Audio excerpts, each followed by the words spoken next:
Here we go with the next segment in your workbook, and it's a description of your business. Again, we thank the Soil and Water Conservation Districts for underwriting this in Clackamas, East Multnomah, and Tualatin. Getting you the tools to help you get started is very important.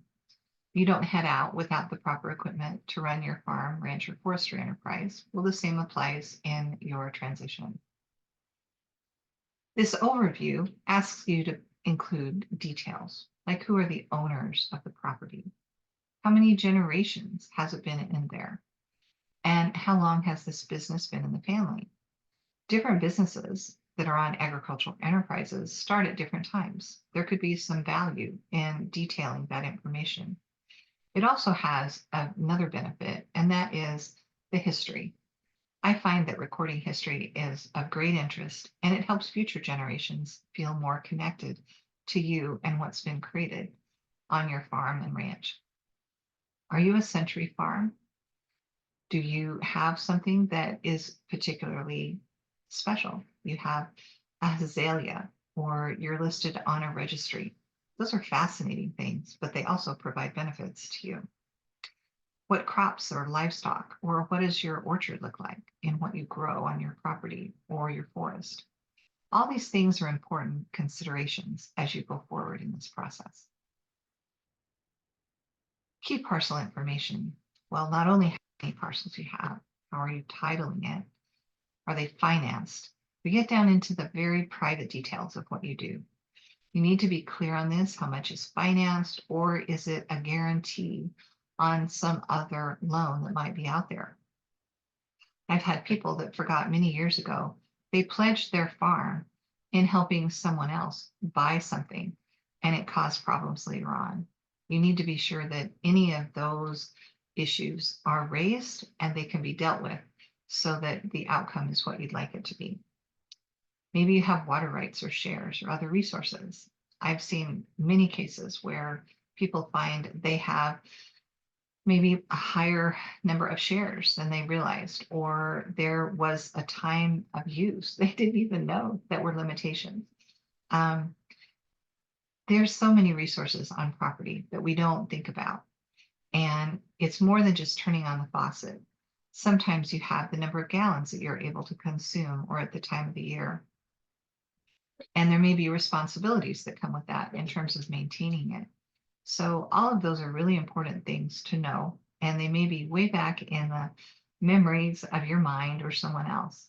Put them down and let people begin to help you and show what they can mean to you. If you have existing easements or contractual obligations, those need to be detailed. Those have very definite impacts on what you're doing. Perhaps you have utilities that cross your property. Almost all of us have utilities that go to the barns, the houses, the sheds, and so forth. Well, having a clear map of where those are important because it's a safety issue. It's more than just a locate issue. Most of those were put in long before any tracer wire was put down. And so people are going to rely on your information. It could cause some great heartache if someone severs some of those lines on your property. Then who works in those businesses? I'm willing to bet many of you have multiple businesses, even if you have not treated them as separate entities. Who works in each one? You might have a greenhouse, and here's the group that works in there. And you have blueberries over here, and a whole other set works over there. Detail that out. You also have stakeholders, and there may be easements, and they may have issues regarding that contract or easement that they have. Many times those can be dealt with. You can approach them directly or have counsel approach them, but they're things that need to be addressed. Details, they matter in a transition. There's nothing that you want to think you're hiding because it tends to come out usually at the worst possible time. Who do you plan to name as heirs? I've mentioned this earlier, but I keep bringing it up. Who do you plan? And you may have contingencies. What happens if they should pass away or there's a qualifying event? You may have chosen to exclude a family member because they said, I really don't want to be included. I'm not thinking about that. 10 years goes by and they are wanting to be included. So you need to rethink that once in a while. And I'm hoping that decisions that you've made are not based on anger. One of the greatest and most, I guess, disappointing thing that I saw unfold in my office one day was a parent who was very angry at a son, and it was a grudge. That grudge continued even to the documents that were drawn up for him. And at his passing, I had that son in my office, and I just can't describe the tears that flowed. This is no way to settle disputes.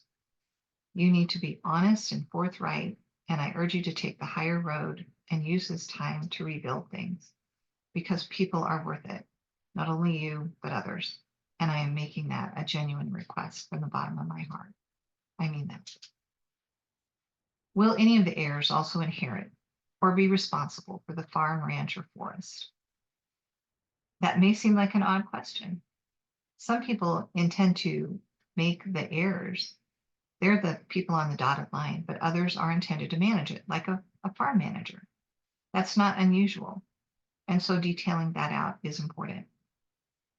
I had a document where it was drawn up, and since it wasn't clear to the attorney, the key employee and farm manager became part owners in the business because they were added to heirs. There was just a miscommunication with the attorney. Well, that individual passed, and that's how it turned out, because people didn't look at the details. If you have key employees, detail them and how you'd like them to be treated. I've had people that express great disappointment when folks that have worked with them for 20, 25 years suddenly find themselves without a job because the heir moves back and takes over everything. If your goal is to take care of those key employees, make it so. Do you have some concerns or thoughts on the transition? Write them down.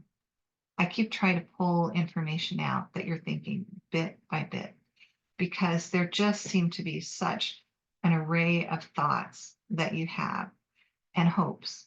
Some of you are very civic minded and wish to share with your church or another, cause that is very worthwhile. I think that's great. You need to help people understand that and it to be clearly written down, and if they should change. I had someone who gifted their farm upon their passing to their local church and put no parameters around it. The church was indeed thankful for the farm, but they turned right around and they sold it to the highest bidder, who was actually a real estate developer. That went against everything that farmer had talked about, the deacons and the church and everyone. And this has nothing to do with the faith-based community. I think very highly of our family and friends and churches. I just want you to realize that people can make mistakes because they're looking at things differently than you do. So you have to put your wishes down. If the church is going to benefit from your agricultural enterprise, that's one thing. If they're going to operate it, it's another. But what happens if their membership goes down to 3 or 4 people and there just isn't enough in terms of members for it to go around? You need to think about how you're going to provide for things, whether it's whoever the heirs end up being or who you gift it to. Things change, and you want to provide a pathway that makes it still work and follow your wishes. That brings us back to our friends at Soil and Water Conservation Districts. You sit down and talk with them. They're going to help you see options, and your core transition team is going to help you put things in writing and evaluate where you're at and steps you might take today to save some money on taxes. But they're going to need all the facts. They can't just move forward without your help. Thank you for your time today. It's a pleasure to talk to you. And I've been through these things myself as a farmer and rancher. It's a big step, but it feels great once you get there. Thank you, and you have a great day.